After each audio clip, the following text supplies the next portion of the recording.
कि भाई बाबू जो भी कर रहे हैं ना, सही नहीं कर रहे। हम देखते हैं हमारे होते हुए कौन तुम्हें और तुम्हारे होने वाले बच्चे को हाथ भी लगाता है।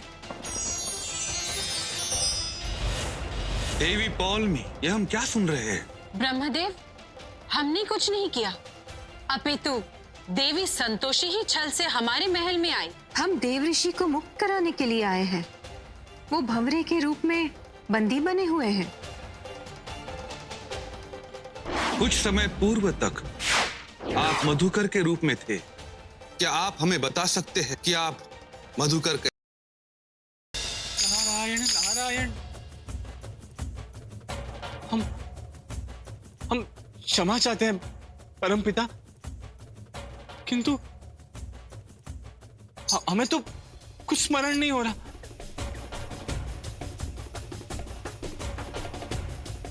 हम नहीं जानते कि हमारे साथ क्या घटित हुआ था।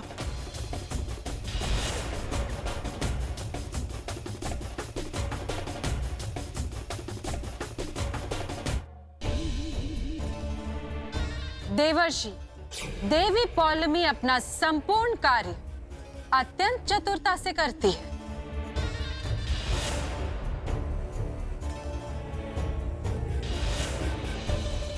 इस धुंध से आपको कुछ भी स्मरण नहीं रहेगा। देवी पौलमी, देवी संतोषी ने कोई अनुचित कार्य नहीं किया। अभी तो उचित ही हुआ जो देवी संतोषी ने स्वयं आकर देव ऋषि नारद को मधुकर के रूप से मुक्त किया। अन्यथा किसी को ज्ञात नहीं हो पाता कि देव ऋषि नारद भ्रमर के रूप में है। देवी संतोषी, आपका कोटि कोटि धन्यवाद। किंतु ब्रह्मदेव, देवर्षि ने हमारी गोपनीयता को भंग करने का दुस्साहस किया है और देवी संतोषी ने छलावे के साथ हमारे कक्ष में प्रवेश करने का दुस्साहस किया है। इन दोनों को इसका दंड मिलना ही चाहिए।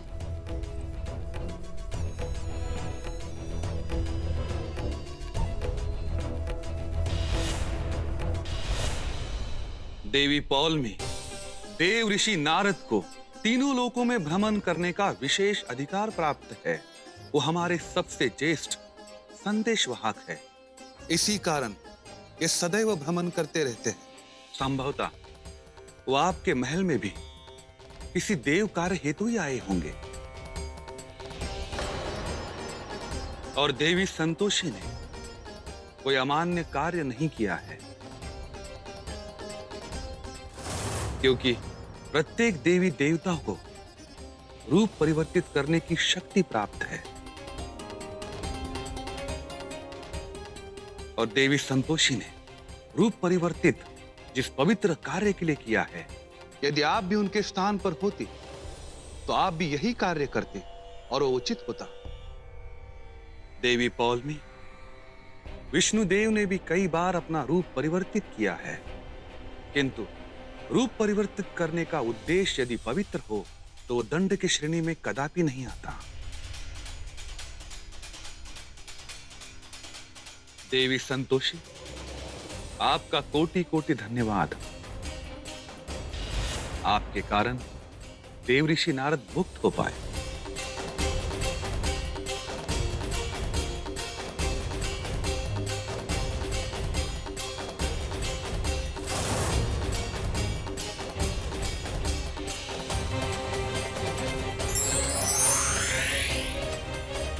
पता नहीं देवी संतोषी अब आगे क्या करेगी।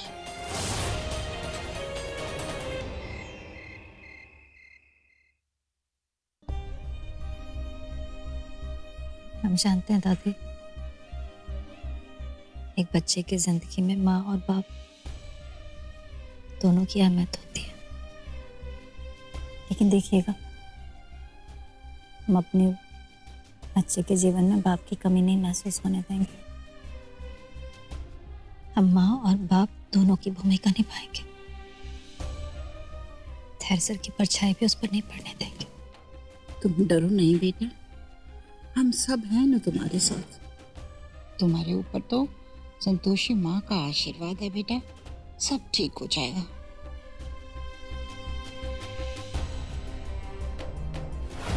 आपको हमारी कसम, अपने होने वाले बच्चे की कसम। चलो हटो यहाँ से, नहीं सर, चलो बाहर जाओ। हम नहीं चाहते अरे कि आप चलो बाद में- कहाँ ना, मैं यहाँ से निकलो बाहर। अरे शुक्र मनाओ कि तुम्हारे पेट में मेरा बच्चा है, वरना मैं तुम्हारा वो हाल करता ना, खुद को भी पहचान नहीं पाती। बहुत मनमानी करनी है ना तुम्हें? हाँ, मनमानी करने का बहुत शौक है ना तुम्हें? फेंकना नहीं, मुंह में डालो, मुंह में डालो।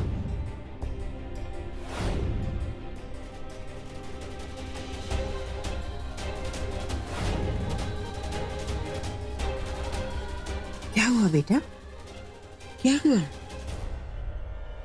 दादी, हम अपने बच्चे की परवरिश अच्छे से कर पाएंगे ना?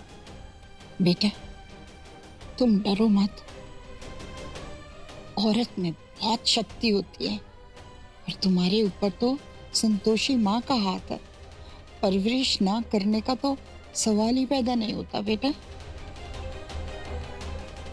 ऐसा सोचोगी ना बेटा तो बच्चे पे असर पड़ेगा।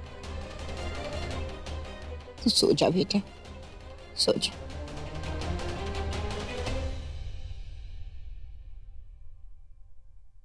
हमें नहीं पता तुम्हारे पापा इतने कैसे बदल गए।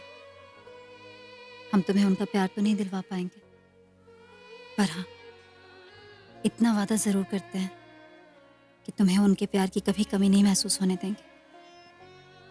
हम तुम्हें अपनी जान से भी ज्यादा प्यार करेंगे।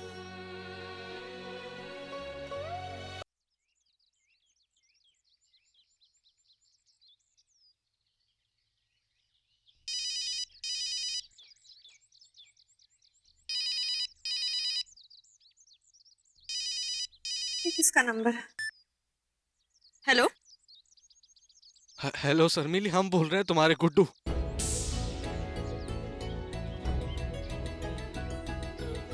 शर्मिली, तुम्हें हमारी आवाज आ रही है ना?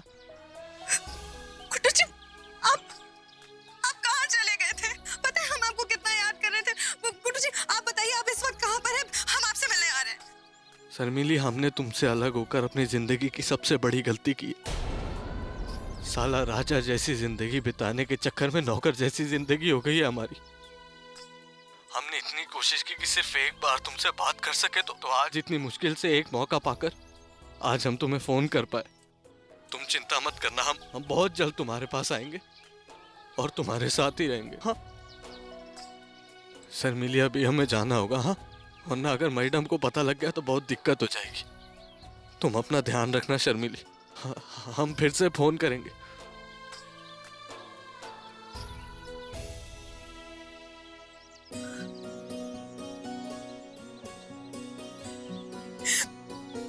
गुड्डू जी ने हमें फोन किया। हम बता नहीं सकते हम कितने खुश हैं। हम क्या करें, नाचे गाए, खुशी मनाए, हमें तो कुछ समझ नहीं आ रहा। गुड्डू जी का फोन आ गया। देवऋषि, हमें देवी पौलमी के महल से कुछ सूत्र ज्ञात हुए हैं, किंतु हमारे पास कोई ठोस प्रमाण नहीं है। इसलिए हमने ब्रह्मदेव को कुछ नहीं बताया, पर हमें लगता है कि आपके द्वारा दी गई सूचना सही थी। देवी पौलमी की गतिविधियां संदिग्ध हैं। प्रतीत होता है कि उन्होंने किसी जीव का निर्माण किया है। नारायण नारायण, सत्य कहा आपने माते, सत्य कहा। और यदि देवी पौलमी का अपराध सिद्ध होता है तो एक अक्षम्य अपराध होगा। अक्षम्य माते, ये अपराध तो ब्रह्मदेव की सत्ता को चुनौती देने का अपराध है। चुनौती। इसलिए हमने प्रजापति से कुछ नहीं कहा, किंतु इतना गंभीर आरोप लगाने से पूर्व हमारे पास साक्ष्य होना आवश्यक है। माते, यदि तृष्णा का संबंध देवी पौलमी से है तो हमें शीघ्र ही कुछ करना होगा, अन्यथा संतोषी संकट में आ जाएगी। हमने स्वयं उस स्त्री का व्यवहार देखा है, वो अत्यंत कपटी है। हमने तृष्णा की छाप से सत्य को ज्ञात करने का प्रयास किया है, किंतु कुछ पता नहीं चला और न ही देवी पौलमी के महल से कोई साक्ष्य मिला। माते, क्यों ना आप देवलोक के भूत में जाकर साक्ष्य को ज्ञात करें? इस नीर से ये संभव भी है। आप सत्य कह रही हैं गौ माता, किंतु सत्य तक पहुंचने के लिए हमें तपस्या भी करनी पड़ेगी।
नारायण नारायण।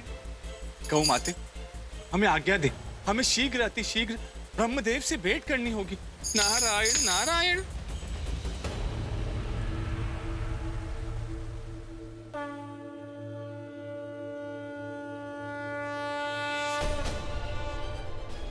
संपूर्ण सृष्टि को चलाने वाले पांचों तत्व हमारे समक्ष उपस्थित हों। प्रणाम देवी संतोषी।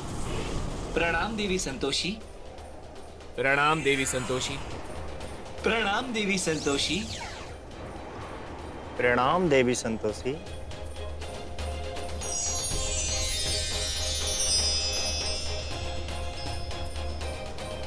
हमें साक्ष्य खोजना है। भूतकाल में जाने के लिए तप कर रहे हैं, जिसमें आप सभी तत्वों की शक्तियां चाहिए।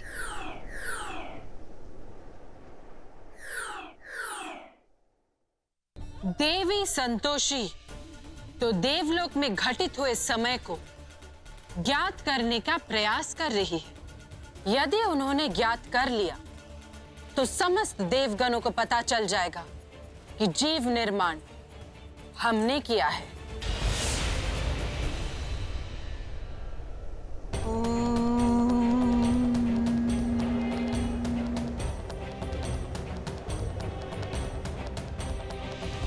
देवी संतोषी सत्य के बहुत निकट है। हमें शीघ्र ही कुछ करना पड़ेगा।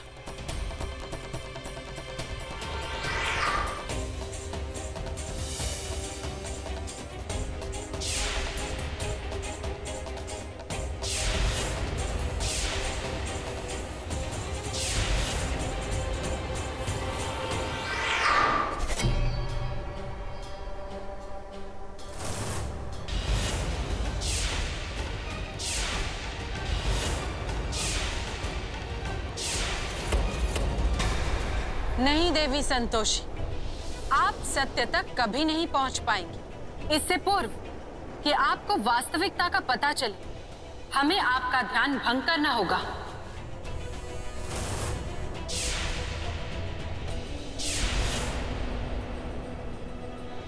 इस इंद्र वज्र से प्रहार होगा आप पर।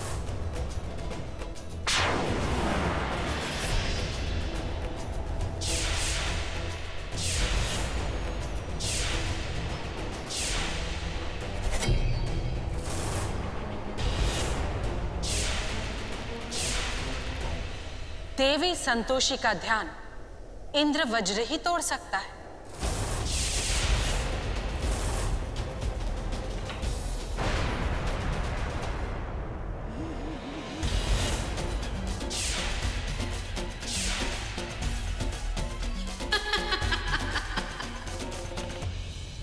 देवी पौलमी यहाँ? और ये क्या? वो तो माता पर देवराज इंद्र के वज्र से प्रहार कर रही है।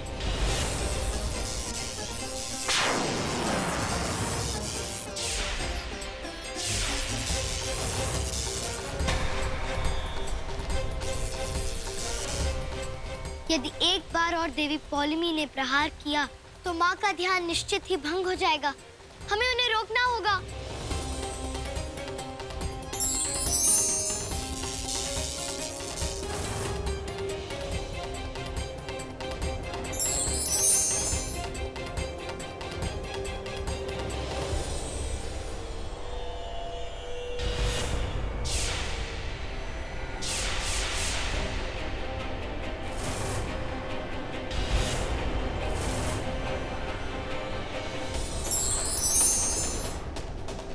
अति उत्तम, अवसर स्वयं ही सामने आ गया।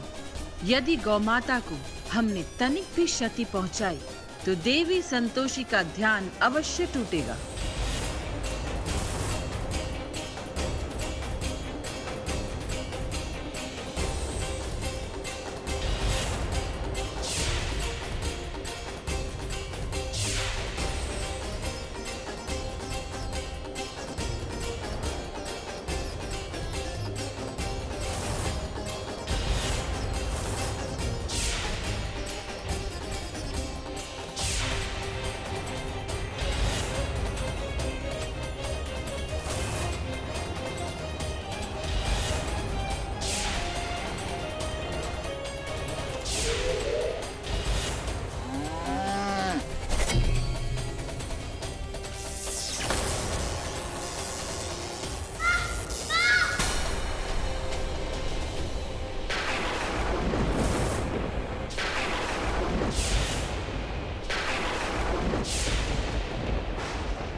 ये मौसम को क्या हो रहा है? नहीं बिजली कड़क रही है।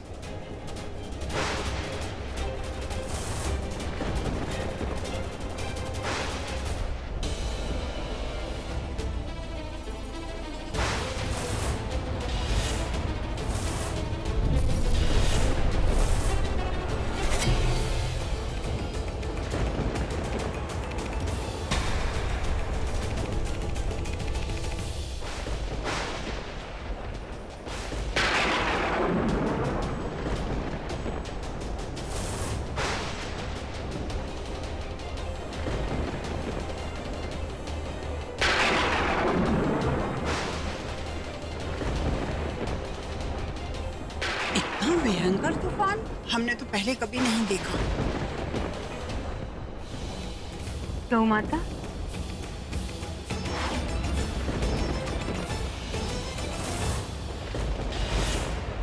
पता है, आज गुड्डू जी का फोन आया था और उन्होंने हमसे कहा कि वो बहुत जल्द हमसे मिलने आने वाले हैं। अच्छा, ये तो बड़ी खुशी की खबर दी। ये सब संतोषी माँ के आशीर्वाद का फल है। हाँ, आप बिल्कुल सही कह रहे हैं। देखिए ना, आज शुक्रवार के दिन ही फोन आया। हमने ना मन्नत मांगी थी कि अगर गुड्डू जी की कोई भी खबर आए ना तो हम मंदिर जाएंगे। हाँ हाँ भाभी, फिर देरी किस बात की? जाकर तुरंत दर्शन करके आइए। हाँ।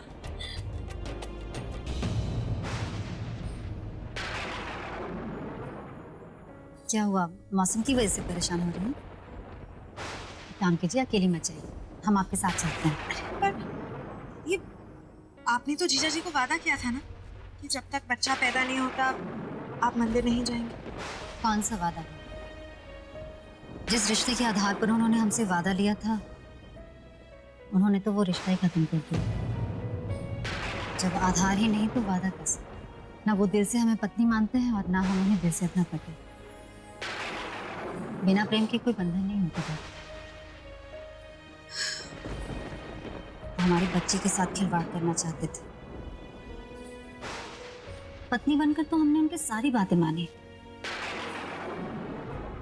लेकिन अब बात माँ के कर्तव्य की है, और माँ का कर्तव्य सबसे बड़ा होता है।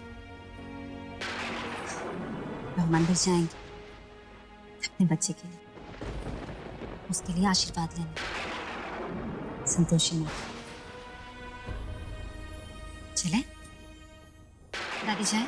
बेटा, मंदिर जाने से मैं तुम दोनों को रोकना नहीं चाहती, लेकिन ये भयानक मौसम देखकर ना हमें घबराहट होने लगती है। दादी, जब भाभी ने मन्नत मांगी है तो उसे ज्यादा टालना नहीं चाहिए ना। बस दर्शन करके आ जाते हैं। और आप चिंता क्यों कर रही हैं? खुद ही तो कहती हैं कि संतोषी माँ के भक्तों में बहुत शक्ति होती है। माता स्वयं रक्षा करती हैं उनकी। संतोषी माँ है ना रक्षा करने के लिए। आप चिंता मत कीजिए, खुद ही का कहा खुद ही भूल जाती है। ठीक है बेटा, जाओ जाओ मंदिर हो आओ, मगर अपना ध्यान रखना, हाँ, और संभल के जाना। चलिए भाभी।